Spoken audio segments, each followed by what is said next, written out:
Hi guys, this video is for the KVS aspirants or who is preparing for any teaching government exam in India.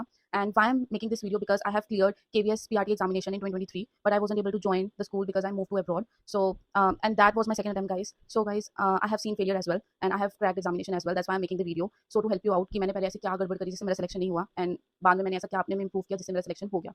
Firstly, guys, I know कि अभी कोई official advertisement launch नहीं हुआ है, but by the December we'll able to see some sort of notification of KVS because last time भी 2022 के दिसंबर में इन्होंने notification out किया था and 23 में एग्जाम हो गया था. So hopefully by December we'll able to see some sort of notification by KVS. And secondly I also know that कि अब KVS वालों ने पैटर्न चेंज कर दिया है. अभी प्री और मेंस होंगे, पहले ऐसे नहीं था, पहले एक MCQ बेस एग्जाम होता था and after that there is interview.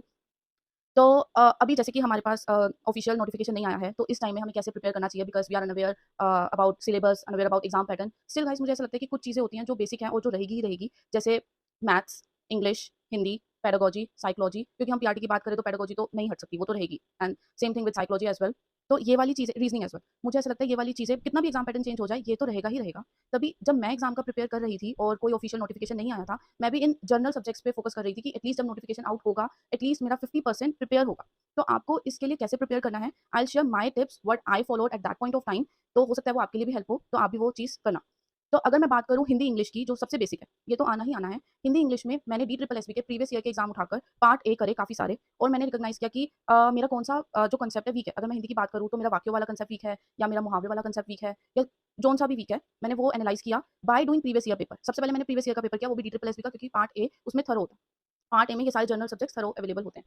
तो जब मैंने ये सब करने शुरू करे, मुझे अपने वीक कंसेप्ट्स पता लगे. फिर मैंने वो वीक कंसेप्ट्स आप किसी बुक में से पढ़ सकते हो, वो आपको बाहर स्टेशनरी में भी अवेलेबल हो सकती है, या अगर आप कोई कोचिंग ले रहे हो तो वो आपको बुक प्रोवाइड करते हैं, वहाँ से भी आपको मिल सकती है, या आप कोई चैनल फॉलो कर रहे हो, टेलीग्राम चैनल, यूट्यूब चैनल, आपको वहाँ से भी वो कंसेप्ट मिल सकते हैं. बस पहले मैंने ये देखा कि मेरे हिंदी में वीक एरियाज कौन से हैं, फिर मैंने उनके ऊपर थरो स्टडी करी, फिर मैंने दोबारा से पेपर अटेम्प्ट दिया, जिससे मुझे पता लगा हाँ अब मेरे वीक एरिया ठीक हो रहे हैं. Same with English. अब अगर मैं इस केस में बात करूँ तो ऐसा होता है कि जो हमारे इंग्लिश में सिनोनिम एंटोनिम्स है वो वास्ट है, उनका कोई एंड नहीं है, और मैंने तो कोई भी एग्जाम में ऐसा नहीं देखा कि जो मैंने पढ़ा और वैसे का वैसा आ दो. लेकिन बार बार प्रैक्टिस करने से क्या होता है कि हमें ये चीज़ पता लगती है कि पर्टिकुलर जो वर्ड है वो साउंड कैसा कर रहा है, वो पॉजिटिव साउंड कर रहा है या वो नेगेटिव साउंड कर रहा है. जब आप बार बार प्रैक्टिस करोगे you get to know about that is it positive word और something it's negative with in that. तो आपको बस वही एनालाइज करना है, क्योंकि नहीं पॉसिबल कि आपने इतने सारे वर्ड्स में से वो वाला वर्ड पढ़ा ही हो, और उससे अगर आपको, जब आप ऑप्शंस देख रहे हो तो आपको ऑड वन आउट करना है कि आपने ऑप्शन ए पढ़ा वो थोड़ा पॉजिटिव लग रहा है, ऑप्शन बी पढ़ा पॉजिटिव लग रहा है, ऑप्शन सी पढ़ा वो नेगेटिव लग रहा है, ऑप्शन डी पढ़ा वो पॉजिटिव लग रहा है, तो option C odd one out हो गया, तो 80-90% चांसेस है वही आंसर होगा. ऐसे मैं करती थी सिनोनिम एंटोनिम. बट हाँ, ये सारी चीजें प्रैक्टिस से डेवलप होती है. जितने जितने ज्यादा वर्ड्स पढ़ोगे you get to know about the nature of word. Same with Hindi. Hindi के साथ भी ऐसा ही है, उसमें भी विलोम शब्द पूछते हैं, प्रायवची पूछते हैं. आप जितने ज्यादा करोगे आपको पता लगेगा कि इसका कोर मीनिंग क्या है, जिससे आप बेस्ट आंसर चूज कर सकते हो. अब अगर हम बात करते हैं मैथ्स की, तो मैथ्स में मैं थोड़ी सी नर्वस थी, मैं डरी हुई थी, तो मैंने मैथ्स के पहले तो अपने बेसिक क्लियर करे एनसीईआरटी के साथ. जब हमारे बेसिक क्लियर होते हैं उसके बाद ही शॉर्ट ट्रिक्स पे जाने का फायदा है, वरना सब शुरू हो जाते हैं शॉर्ट ट्रिक्स क्या है या फिर लूप होल्स क्या है, सब उसके पीछे भागते हैं. और कुछ लोगों को पहले से कंसेप्ट बहुत अच्छे से क्लियर होते हैं तो उनको ट्रिक्स भी क्लियर हो जाती है. मैंने पहले यही गलती करी थी, मैंने डायरेक्ट ट्रिक से शुरू किया, और जो हर हर आंसर ट्रिक से सॉल्व नहीं हो सकता, तो जो आंसर ट्रिक से सॉल्व हो रहा था वो मैं कर पा रही थी, जो आंसर ट्रिक से सॉल्व नहीं हो रहा था और मेरे को कंसेप्ट का नॉलेज भी नहीं था तो वो मैं नहीं सॉल्व कर पा रही थी. तो मैंने मैथ्स के बेसिक, खासकर ज्योमेट्री, अपना एनसीईआरटी से पूरा एनसीईआरटी से पढ़ा, अपने कंसेप्ट स्ट्रॉन्ग करे, उसके बाद मैं शॉर्ट ट्रिक्स पे गई. अब शॉर्ट ट्रिक्स के लिए भी आप अपने यूट्यूब चैनल या किसी भी टीचर को आप फॉलो कर सकते हो जिसके ट्रिक्स आपको समझ में आ रहे हैं, पर उससे पहले आप अपने कंसेप्ट क्लियर करो जो कि आपके एनसीईआरटी से हो जाएंगे. एनसीईआरटी का एक और फायदा है, उसमें आप थियरी भी अपनी स्ट्रॉन्ग कर सकते हो. मैथ्स में कभी कभी केवीएस थियोरेटिकल क्वेश्चन भी पूछता है जो आपके एनसीईआरटी से सॉल्व हो जाएगा.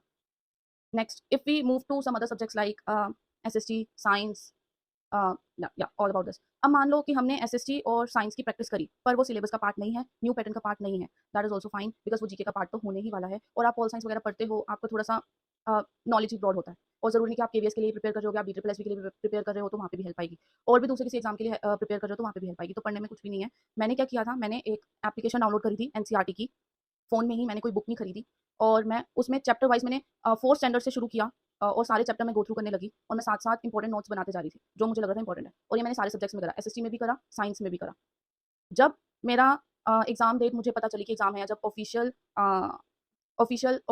एडवर्टाइजमेंट आ गई, उस टाइम तक मेरे पास एनसीईआरटी के लगभग 80-90% नोट्स तैयार थे, और मैं उस नोट्स को भी दूसरी तीसरी बार ही रिव्यू कर रही थी.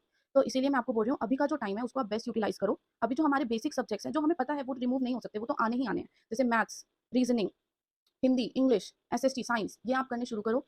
एनसीईआरटी से plus previous year of DSSS जो कि बहुत हेल्प करेगा।